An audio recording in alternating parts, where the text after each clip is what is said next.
வணக்கம். ஆகாஷ்வாணி புதுச்சேரி செய்திச் சுருக்கம் வாசிப்பவர் வீரமணி.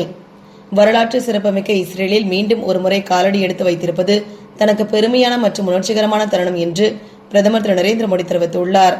இஸ்ரேலுக்கு பயணம் மேற்கொண்ட அவர் நேற்று இரு நாடுகளுக்கு இடையே மேற்கொள்ளப்பட்ட புரிந்துணர்வு ஒப்பந்தம் குறித்து வெளியிட்ட செய்திக்குறிப்பில் இவ்வாறு தெரிவித்துள்ளார்.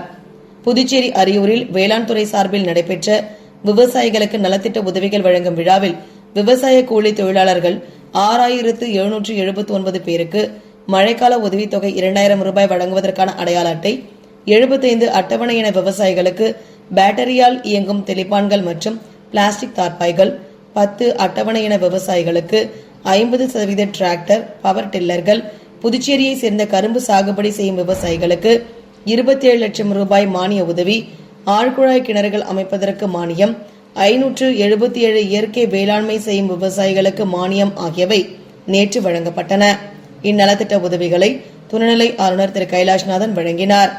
தமிழ்நாடு முன்னாள் முதலமைச்சரும் அஇஅதிமுகவின் ஒருங்கிணைப்பாளருமான திரு ஓ பன்னீர்செல்வம், அவரது மகனும் முன்னாள் நாடாளுமன்ற உறுப்பினருமான திரு ரவீந்திரநாத் மற்றும் அவரது ஆதரவாளர்கள் சென்னையில் உள்ள திமுக கட்சி தலைமையகமான அறிவாலயத்தில் இன்று ஆளும் திமுகவில் இணைந்தனர். புதுச்சேரி காவல்துறையில் புதிதாக தேர்வு செய்யப்பட்ட காவலர்களுக்கு பணியாணை வழங்கும் விழா கம்பன் கலையரங்கில் நேற்று நடைபெற்றது.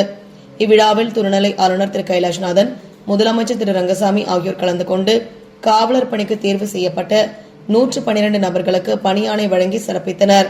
ஆப்கானிஸ்தான் எல்லை பகுதிகளில் பாகிஸ்தான் நடத்திய வான்வழி தாக்குதலை தொடர்ந்து பாகிஸ்தானுக்கு எதிராக பதிலடி தாக்குதலை ஆப்கானிஸ்தான் நேற்றிரவு தொடங்கியது. இந்த பதிலடி தாக்குதலில் மொத்தம் 55 பாகிஸ்தான் வீரர்கள் கொல்லப்பட்டதாக ஆப்கானிஸ்தான் தேசிய பாதுகாப்பு அமைச்சகம் செய்திக்குறிப்பு ஒன்றில் தெரிவித்துள்ளது.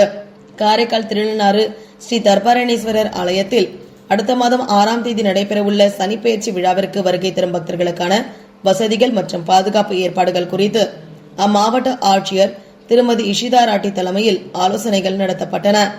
இத்துடன் இந்த செய்திச் சுருக்கம் நிறைவு பெறுகிறது.